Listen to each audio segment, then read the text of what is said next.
teman-teman. Saat ini kita akan membahas beberapa soal ya SKB CPNS tahun 2024 untuk formasi penata kependudukan dan keluarga berencana. Nah, di sini saya akan sajikan contoh soal sebanyak 10 soal ya pada video ini. Silakan teman-teman simak sebagai bahan belajar untuk teman-teman pada formasi penata kependudukan dan keluarga berencana. Untuk soal yang nomor 1 ya, soal nomor 1, apa yang dimaksud dengan advokasi? Ya, silakan dijawab, bisa di pause dulu video ini lalu dijawab. Nanti jangan lupa teman-teman mencatat ya berapa jawaban yang benar, berapa jawaban yang salah. Oke, silakan tulis di kolom komentar apa yang dimaksud dengan advokasi.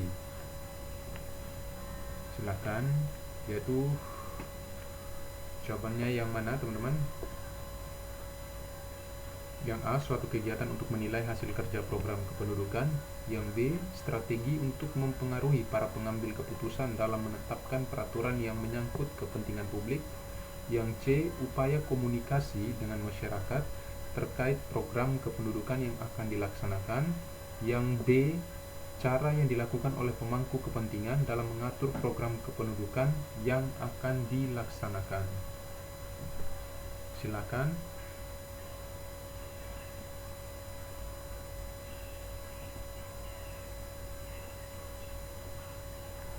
Oke teman-teman, jawabannya yang mana?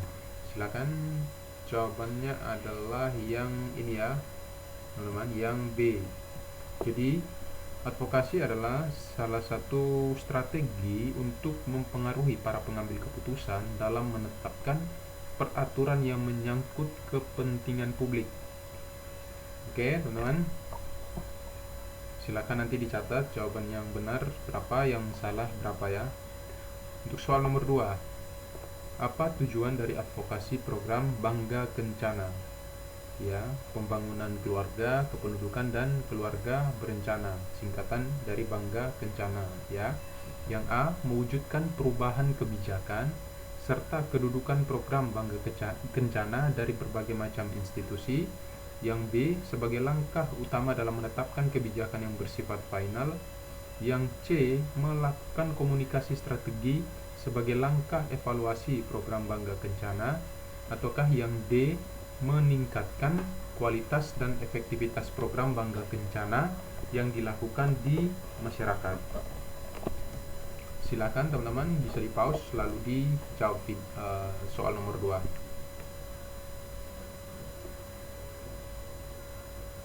Oke, jawabannya yang A ya teman-teman, mewujudkan perubahan kebijakan serta kedudukan program Bangga Kencana dari berbagai macam institusi. Ya, jawabannya yang A.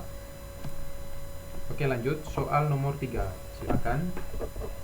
Apa kunci advokasi Bangga Kencana yang efektif? Yang A, dapat berjalan sesuai dengan maksud dan tujuan sebagai upaya dalam mewujudkan kepentingan kelompok tertentu. Yang B, mencapai kesepakatan antara dua atau lebih individu atau lembaga dalam mewujudkan kepentingan politik tertentu. Yang C, meningkatkan kuantitas program Bangga Kencana. Yang D, memusatkan perhatian pada sasaran advokasi yang dapat memberikan pengaruh dalam proses pengambilan keputusan. Silakan dijawab soal nomor 3. Oke, sudah. Jawaban nomor 3 yaitu yang D ya teman-teman, memusatkan perhatian pada sasaran advokasi yang dapat memberikan pengaruh dalam proses pengambilan keputusan. Oke ya, jawabannya yang D untuk soal nomor 3. Lanjut, soal nomor 4. Manakah yang bukan termasuk sasaran advokasi pada program KKB, kependudukan dan keluarga berencana. Yang A, pembuat kebijakan publik. Yang B, pembuat opini publik. Yang C, penentang. Yang D, masyarakat pedesaan. Ya, manakah yang bukan termasuk sasaran advokasi pada program KKB? Oke, silakan dijawab soal nomor 4.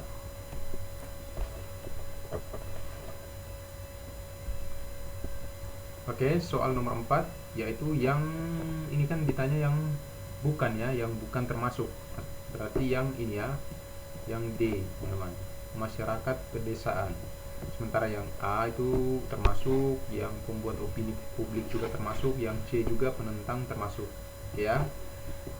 Oke, lanjut soal nomor 4. Soal nomor 5, sorry. Manakah yang bukan termasuk dalam komponen advokasi Bangga Kencana?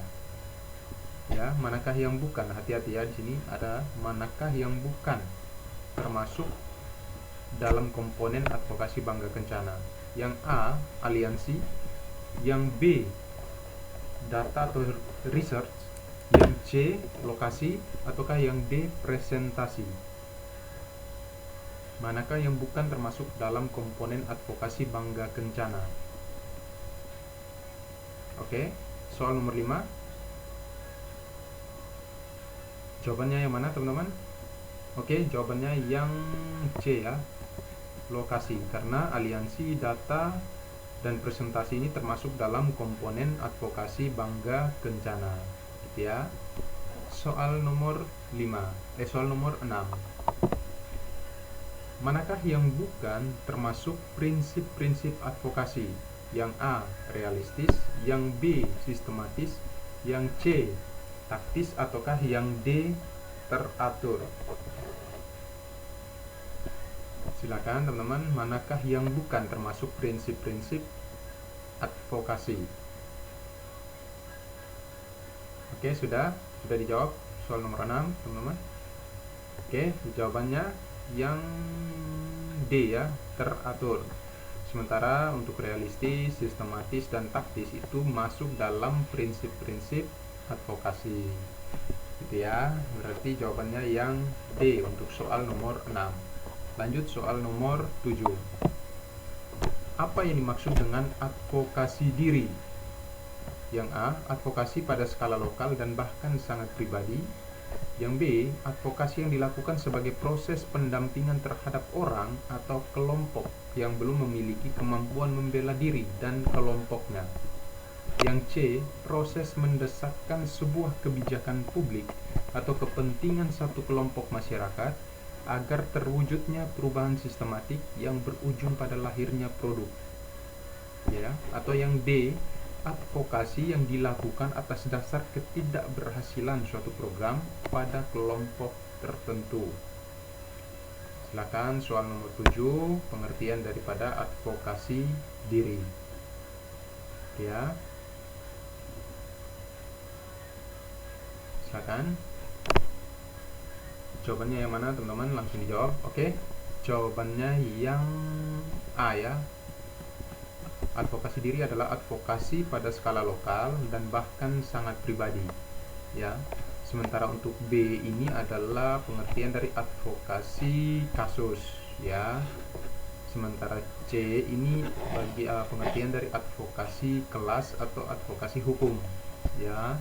Kemudian D ini bukan termasuk dari ketiga pengertian itu tadi, ya. Jadi jawabannya yang A untuk soal nomor 7. Kemudian lanjut soal nomor 8. Kegiatan advokasi di tingkat lapangan yang kurang berhasil umumnya disebabkan karena kecuali, ya. Ingat ada kata kecuali di sini ya. Ada kata kecuali. Yang mana? Yang A, advokasi diimplementasikan hanya dengan rapat atau pertemuan atau audiensi saja. Yang B, karena advokasi tidak disamakan dengan KIE atau komunikasi, informasi, dan edukasi. Yang C, permintaan tidak didukung data atau konsekuensi tidak dituangkan secara konkret. Atau yang D, menurut